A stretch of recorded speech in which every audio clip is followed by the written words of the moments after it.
नमस्कार।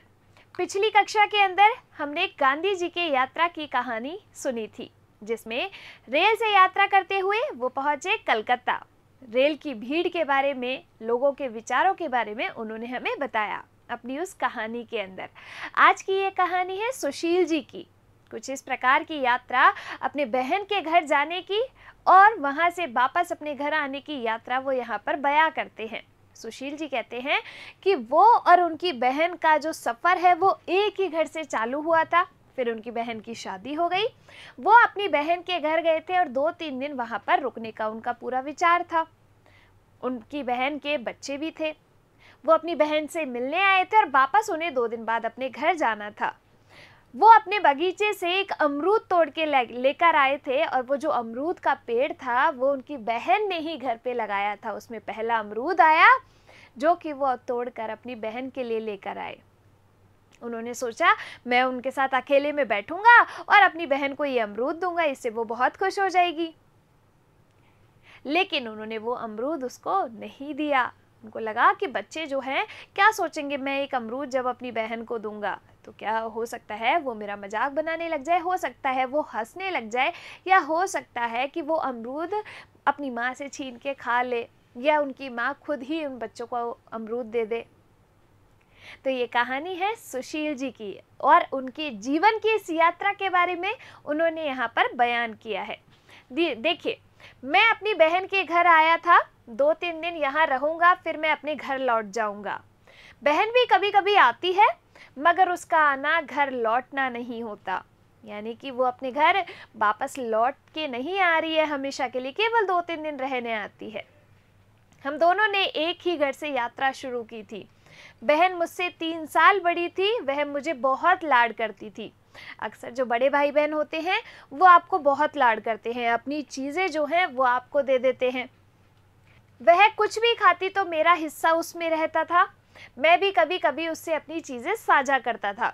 और बड़ी बहन थी तो उसके कपड़े जो है इनको आ जाते थे, लेकिन इनके कपड़े उनकी बहन को नहीं आते थे, छोटे पड़ते थे। उसे मेरे कपड़े छोटे होते थे मगर मुझे उसके कपड़े बन जाते थे, कभी कभी ढीले भी रहते थे। एक बार मैंने उसकी फ्रॉक पहन ली, वह इतनी जोर से हंसी, इतनी हंसी, अपना पेट पकड़ के हंसती ही रही। मुझे कुछ समझ नहीं आया, लेकिन मैं भी उसको हंसता देख के मैं भी हंसने लग गया। तो ऐसा अक्सर होता है कि जब हम अपने भाई बहनों को हंसते देखते हैं तो हमें भी खुशी मिलती है और हम भी हंसने लगते हैं साथ में। आज सुबह से उसके घर आया हूँ, सुबह से बात बात पर वह हंस रही है। उसके बच्चे, उसके पति का काम उसके बिना नहीं चल रहा है। मैं उससे अकेले में बात करना चाहता हूँ, मिलना चाहता हूँ, लेकिन बच्चे हमेशा उसे घेरे रहते हैं। उसने आंगन में एक अमरूद लगाया था, इस बार पहली बार वो फला है, तो वो अपने आंगन में अमरूद का पेड़ लगा कर आई थी और पहली बार फलने पे उसमें अमरूद आया। यह पहला फल मैंने उसके लिए तोड़ा था, वही उसे देना चाहता हूँ। बच्चों के सामने दूंगा तो पता नहीं। फिर उनके दिमाग में विचार आता है कि अगर मैं बच्चों के सामने अमरूद दूंगा तो क्या पता बच्चे इसको छीन के खा ले, क्या पता वो खुद अपने बच्चों को दे दे तो वे शायद हंस दे, या क्या पता वे खुद न खाए और बच्चों को दे दे, या क्या पता बच्चे ही उससे झपट ले। आज लौट रहा हूँ, रात की बस है, बस में सब सो रहे हैं, ड्राइवर जाग रहा है। ड्राइवर क्यों जाग रहा है? क्योंकि जो बस है वो ड्राइवर ही तो चला रहा है, पर वह तो ड्राइवर है और मैं जाग रहा हूँ। रास्ते में दुकानें हैं, ठंड की रात है। एक दुकान पर आग जलती दिख रही है और कोई तो नजर नहीं आया, बस 2 कुत्ते सो रहे हैं। ठंड में आपने देखा होगा कि आप लोग भी आग जला के तापते हो वहां पे, ऐसे ही वो कुत्ते भी उस आग के पास सो रहे थे। कभी कभी थोड़ी बहुत रोशनी दिख जाती है, कुछ दूर खेत में एक बल्ब लटका हुआ दिख जाता है, बाकी हर तरफ अंधेरा है। बस की हेडलाइट की रोशनी में थोड़ी सी सड़क दिखती जा रही है। आपने देखा होगा रात में जब बस चलती है तो आगे ऐसे हेडलाइट होती है जिनसे उजाला जो है वो रोड पे आता है, तो आराम से रास्ते में बस चल लेती है। यह एक कैसी यात्रा है, सब सो रहे हैं, किसी को कुछ नहीं मालूम कि कहाँ जा रहे हैं और सबको ड्राइवर पे इतना भरोसा है कि सब आराम से मस्त चैन की नींद सो रहे हैं। ड्राइवर पर बहुत भरोसा है, बस से बाहर भी सब सो रहे हैं, सुबह मैं घर पहुंच जाऊंगा। और सुबह वो घर पहुंच जाते हैं। अम्मा आंगन में बैठी है मेरा रास्ता देखती हुई। बहन ने अम्मा के लिए सरौती भेजी है। वह मैंने बैग की सबसे ऊपर की जेब में ही रख दी थी। तुरंत अम्मा को थमा दी। अम्मा जो है उस सरौती को पाके बहुत खुश हो गई। बहुत खुश। मैंने बैग से वह अमरूद निकाला और डाली में वह जगह ढूंढने लगा जहां से उसे तोड़ा था। तो सुशील जी की ये कहानी थी उनके जीवन की यात्रा की, उनके बहन के घर की यात्रा की। किस प्रकार से भाव एक भाई के मन में रहते हैं अपने बहन के लिए, जब वो घर छोड़ के शादी करके दूसरे घर चली जाती है।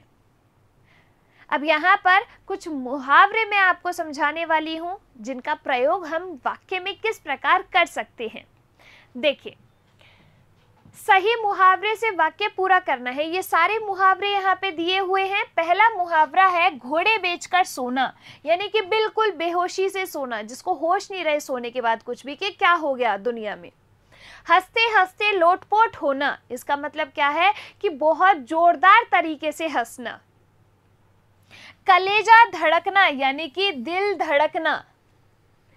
ईद का चांद होना, यानी कि बहुत समय बाद दिखाई देना। और आंख लगना का मतलब है कि नींद आ जाना।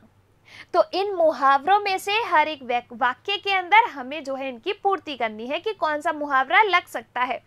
देखो, मुझे फ्रॉक पहनता देखकर वह, अब इसमें क्या आएगा, बहुत हंसी, यानी कि हंसते हंसते लोटपोट हो गई। तो यहाँ पर कौन सा मुहावरा लगेगा, हंसते हंसते लोटपोट हो गई। दूसरा देखिए, यहाँ पर ये आपके मुहावरे दिए हुए हैं, वही घोड़े बेचकर सोना, हंसते हंसते लोटपोट होना, कलेजा धड़कना, ईद का चांद होना और आंख लगना। इनमें से जो इनमें प्रयोग होगा वो आपको लिखना है। देखो, बहुत दिन बाद दिखे हो तुम तो, यानी कि बहुत दिन बाद दिखाई देने का मतलब क्या है, ईद का चांद होना। ईद का चांद भी तो बहुत दिन बाद दिखाई देता है ना, वैसे ही। तो यहाँ पर क्या आएगा, ईद का चांद होना। क्या आ जाएगा, ईद का चांद होना आ जाएगा। अब आगे देखो, अंधेरे में तो मेरा दिल धड़कता है, कलेजा धड़कता है, यानी कि मुझे डर लगता है। तो यहाँ पर क्या आएगा, कलेजा धड़कना। क्या, कलेजा धड़कता है, अंधेरे में तो मेरा कलेजा धड़कता है।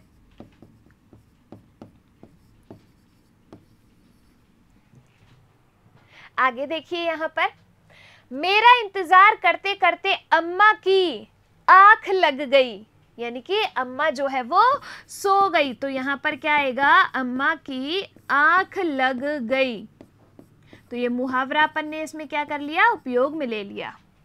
अगला देखिए, रात को तो सब, यानी कि रात को तो सब घोड़े बेचकर सोते हैं। तो मैं यहाँ पर क्या लिख सकती हूँ कि रात को तो सब घोड़े बेचकर सोते हैं, यानी कि बहुत गहरी नींद में सोते हैं।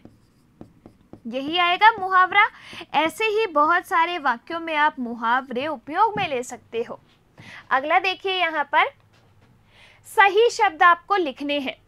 ये दो शब्द दिए हुए हैं और इनमें से जो सही शब्द है वो आपको इस रिक्त स्थान में भरना है।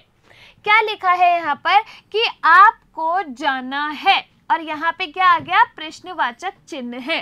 तो यानी कि कौन सा वाला कहाँ आएगा, इसमें आएगा कहाँ।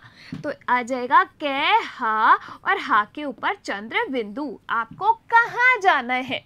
अगर अपन पूछते हैं ना किसी से कि आपको कहाँ जाना है, तो है के ऊपर चंद्र बिंदु आएगा। लेकिन अगर अपन किसी से कोई बात कहते हैं कि मैंने उससे ये कहा, तब आपके हा के ऊपर चंद्र बिंदु नहीं आता। ठीक है, आगे देखिए, बहन की रिक्त स्थान आई है। अब बहन की सास आई है, यानी कि उनकी जो सास है वो आई है। तो इसमें क्या आएगा, सास आएगा। तो अपना आंसर यहाँ पर क्या आएगा, सास। रिक्त स्थान में मैंने भर दिया सास। अब वो वाला जो सास है कि सा के ऊपर चंद्र बिंदु लगा हुआ है, वो कब आएगा, जब हम सांस लेते हैं, तो उस वाले सांस की बात है। कल बहुत तेज, रिक्त स्थान आई। अब इसमें क्या आएगा, आंधी आई। क्या आई, आंधी आई। तो अपना ये क्या बन जाएगा, आंधी। अब देखो यहाँ पे क्या लिखा है, आधी लिखा है, वो तो आंधी है, और ये क्या है, आधी। आधी का मतलब है कि कोई एक चीज़ है, उसको फाड़ दो, तोड़ दो तो आधी आधी हो गई, दो हिस्सों में विभाजित कर दो उसको। तो आगे देखिए यहाँ पर, बहन ने रिक्त स्थान की बारिश आएगी, यानी कि बहन ने कहा कि बारिश आएगी। तो अगर कोई बोलता है तो क्या आएगा, कहा। और अगर हम कहीं जाने की बात करते हैं, जाने के लिए पूछते हैं, तो क्या आएगा, कहाँ आएगा। सामने कुत्ते को देख मेरी क्या अटक गई, तो देखो यहाँ पर सांस अटक गई या फिर सांस अटक गई, तो क्या अटक गई, सांस अटक गई, तो सा के ऊपर चंद्र बिंदु आएगा, मेरी सांस अटक गई। बच्चों की तो आधी टिकट लगती है, आधी का मतलब एक में से दो कर दो हिस्से, बच्चों की आधी टिकट लगती है। और आंधी का मतलब क्या है, जो तूफान चलता है ना उसको अपन आंधी कहते हैं। तो यहाँ पर क्या आ जाएगा, बच्चों की तो आधी टिकट लगती है। आगे देखिए यहाँ पर, आपके गांव या शहर में यात्रा के कौन कौन से साधन हैं, निम्न में से आने जाने के लिए आप किन साधनों का उपयोग करते हैं, उस पे आपको सही का चिन्ह लगाना है। आपके गांव में इनमें से जो जो साधन है उसके आगे आपको सही का चिन्ह लगाना है। क्या आप अपनी यात्रा के लिए बस का उपयोग करते हैं, अगर करते हैं तो आपको ऐसे चिन्ह लगाना है। अगर आपके गांव में रेलगाड़ी चलती है तो आपको ऐसे चिन्ह लगाना है। और अगर आपके गांव या शहर में मेट्रो चलती है तो भी आपको वैसे टिक लगाना है, अगर नहीं चलती तो आपको ऐसे क्रॉस करना है।